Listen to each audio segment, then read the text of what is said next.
Welcome back to the Deep Dive. Today we are wrestling with a story, automotive story, that's always been, well, incredibly ambitious, but also, let's be honest, a little confusing to pin down. Yeah, we're talking about Lynk & Co. Lynk & Co. And they recently dropped this massive document. They're calling it a big reflective announcement. Right. It's basically them looking in the mirror. It covers their whole history, their evolution, and it lays out a really detailed plan for what they're calling a new era. So our mission today is pretty straightforward. We're going to translate that corporate speak into what you actually need to know. What happens when a brand that started as a disruptor decides it's time to, well, grow up? Exactly. And to get that, you have to start with their original identity because that's where all the initial head-scratching began. It really is. I mean, you have a brand that is fundamentally owned by the Chinese auto giant, Geely, but it's based in Gothenburg, Sweden. Which gives it that premium European feel, the Volvo connection. A huge connection. But then the ownership chart itself is like a hall of mirrors. It is. So on paper, you see Geely holding 49% and this other company, Zeekr, holding 51%. But then you realize Geely owns Zeekr. Geely owns Zeekr, so they control the whole thing anyway. And you just have to ask, why? Why the complicated layers? It's that nested doll architecture we talked about before. I actually think it's brilliant for segmenting risk and capital. How so? Well, by having Zeekr, which is their rising star, their performance electric brand hold the majority stake, they're kind of isolating Lynk & Co.'s European operations. Okay, so it helps with brand differentiation. It does, and maybe it simplifies future fundraising, or who knows, maybe it even sets them up for a separate IPO down the line without tying it to the huge, complex Geely Group balance sheet. That makes sense. Maximum structural flexibility. And that really mirrors their initial market strategy, didn't it? It really did. I mean, while the entire industry was chasing pure electric, the BEV buzz, Lynk & Co. zagged. they zagged. They went hard on these really stylish, well-spec'd plug-in hybrids. And crucially, they launched with that super unconventional subscription model in Europe. That model was their calling card.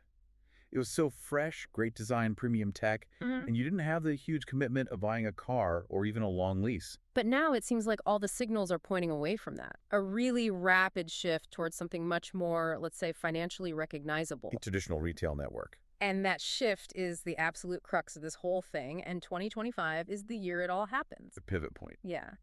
The company's internal line is that they're moving from a fast-growing challenger to an established mobility brand with a solid European footprint.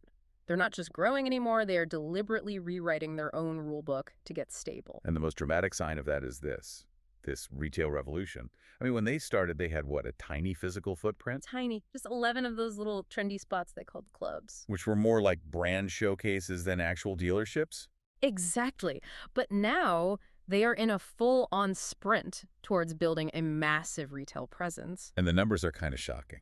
The velocity is astonishing. We are talking about expanding from those 11 clubs to over 125 confirmed retail points across Europe. In 1 year. By the end of 2025, it's just a completely different order of magnitude in terms of visibility and just accessibility for customers. So 125 locations. Yeah. That is a massive undertaking. But how does that break down? Are they all full dealerships? It's segmented, so about 80 of those are going to be full-service retailers, actively selling cars. Okay. The other 35 or so are additional selling points, often in smaller importer markets. But the most critical part of this isn't just sales, it's service. Right. This network instantly gives customers access to more than 350 authorized workshops across Europe for maintenance and repairs. And that's non-negotiable if you want to be seen as a serious, established brand. Yeah. You just can't scale a car company on buzz in an app. You need physical support. It answers the #1 question for anyone considering a new brand. Where do I get this thing fixed? Exactly. And it seems like even though they're moving toward a traditional model, they're trying to carry over some of that original cool factor. They're investing heavily in a dedicated corporate identity, a CI concept for these new spaces. So they won't just be, beige sales floors with a desk. Hopefully not.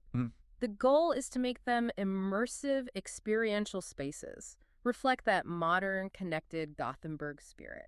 And what kind of size are we talking about for these places? They're substantial but not huge. They're ranging from about 200 to 550 square meters. So premium, but not one of those giant glass-walled super dealerships. Exactly. And the response from partners has been really strong. They expect to have over 150 retail partners confirmed by the end of 2025. That tells you something. It tells you that the dealer networks, the most traditional part of the entire auto industry, are buying into Lynk & Co.'s new, more grounded strategy. It's a huge validation. And their CEO, Nicholas Lopez Appelgren, he summed it up perfectly. He called it a win-win-win. A win for who? For customers, for the retailers, and for the brand. More touch points for the customer, stable business for the retailer, and a sustainable foundation for Lynk & Co. itself. It just makes so much business sense. That original subscription model, as cool and pioneering as it was, it's incredibly complex and capital intensive to scale up. It really is. You're basically managing a massive rental fleet with high turnover. You're eating all the depreciation, managing maintenance. It's a headache. Whereas shifting to retail and wholesale simplifies the balance sheet overnight. You're shifting the risk and the day-to-day complexity down the chain to your retail partners. Right, which frees Lynk & Co. up to focus on what they should be focusing on. Product and brand, which of course brings us to the actual cars that are supposed to pull people into these 125 new showrooms. Absolutely. You need a headliner? And for 2025, that is the Lynk & Co. 08. The flagship. It's positioned as their flagship plug-in hybrid SUV. It's a statement piece, really. It's designed to show they can play in that premium space. And it's not just the design, it's the tech inside this PHEV. It has two specs that are just game-changing. Okay. First, it has an all-electric range of up to 200 kilometers. 200 kilometers on a plug-in hybrid. 200 under the European WLTP standard. That is fantastic utility. That means most people could do their entire week of commuting without ever starting the petrol engine. It really does bridge that gap between hybrid convenience and real practical EV use. It does. But the second feature is arguably even more innovative. The O8 supports DC fast charging. On a plug-in hybrid, that's new. It's a first in Europe. That combination, 200 kilometers of electric range plus DC fast charging, it fundamentally changes how you use a PHEV. It's not just a car you charge at home overnight anymore. It means you can actually use the public fast charging network for a quick top-up, just like a full EV. Exactly. It's really smart engineering, and it positions the O8 perfectly for this transition phase in Europe where a lot of people are still a little hesitant about going full BEV. And this launch is building on some real momentum. They had the upgraded O1 and the fully electric O2 launch in 2024. The product pipeline looks strong enough to justify this huge retail investment. Agreed. But while they are embracing the stability of retail, we can't forget about the digital innovation that got them here in the first place. The car-sharing tech. Their pioneering car-sharing tech is still a huge part of their DNA. That was the defining feature of the subscription model, wasn't it?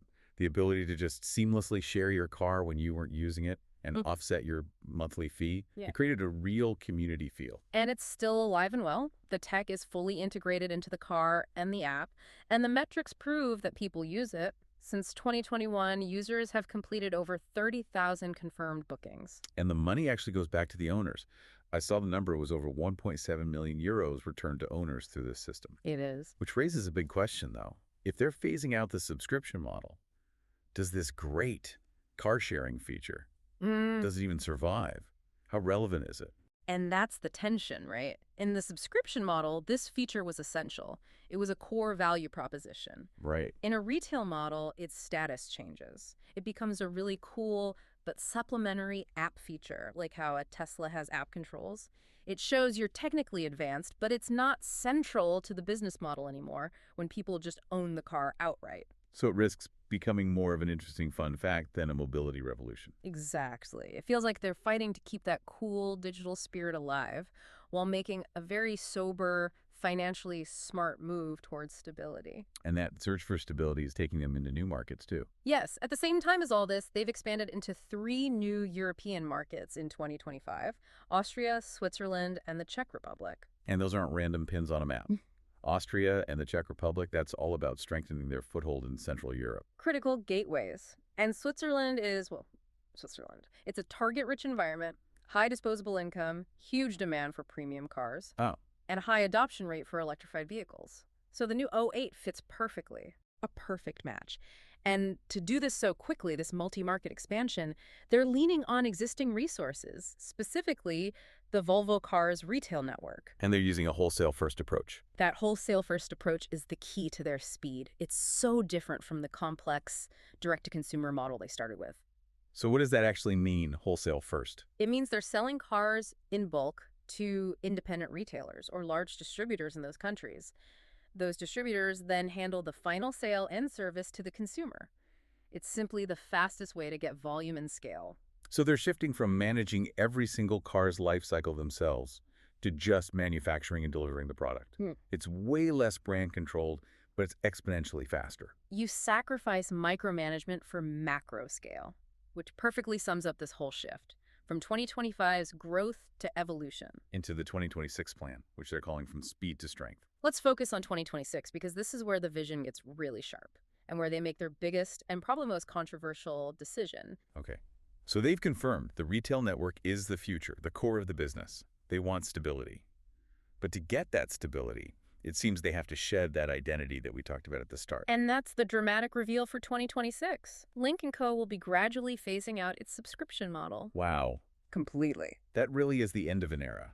The one feature that defined them in Europe, the flexible, month-to-month, community car, it's going away. They're framing it as a natural next step for long-term sustainability and to strengthen the retail approach. But let's be blunt about what it is. What is it? It's a strategic retreat from an extremely complex and expensive business model.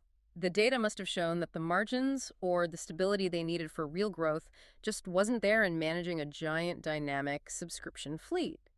So it suggests the subscription model was amazing for building a brand and getting quick buzz. Fantastic for it. But it was economically just not tenable at scale, not compared to the predictable revenue you get from wholesale and traditional retail. Precisely. They proved the concept, got the brand recognition, but they couldn't afford to keep it as the centerpiece. They're choosing the certainty of an established business model over the high-risk flexibility of the subscription fleet. And to keep that retail network happy and to keep customers coming into showrooms, they need fresh product. Which they address directly.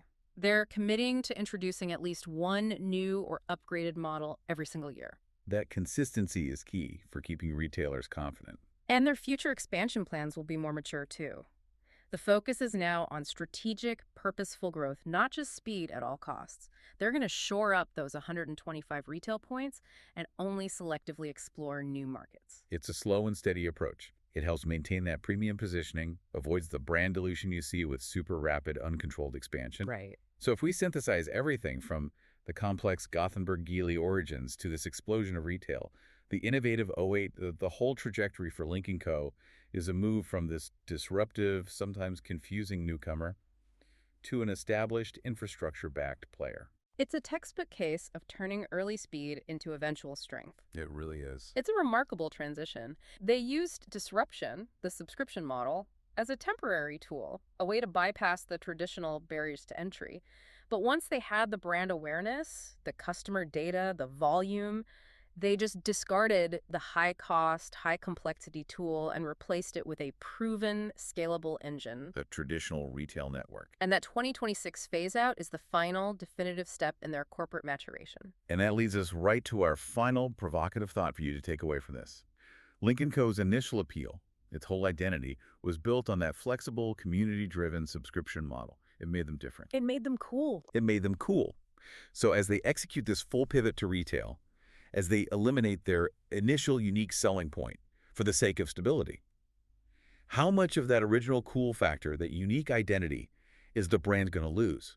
And how much will they have to spend in product and marketing to convince a whole new set of customers that they are still the modern, disruptive choice, even when they're not using a disruptive business model anymore? That's the cost of growing up in the auto industry, something to ponder as they navigate this new era. Thanks for diving deep with us. We'll catch you on the next one.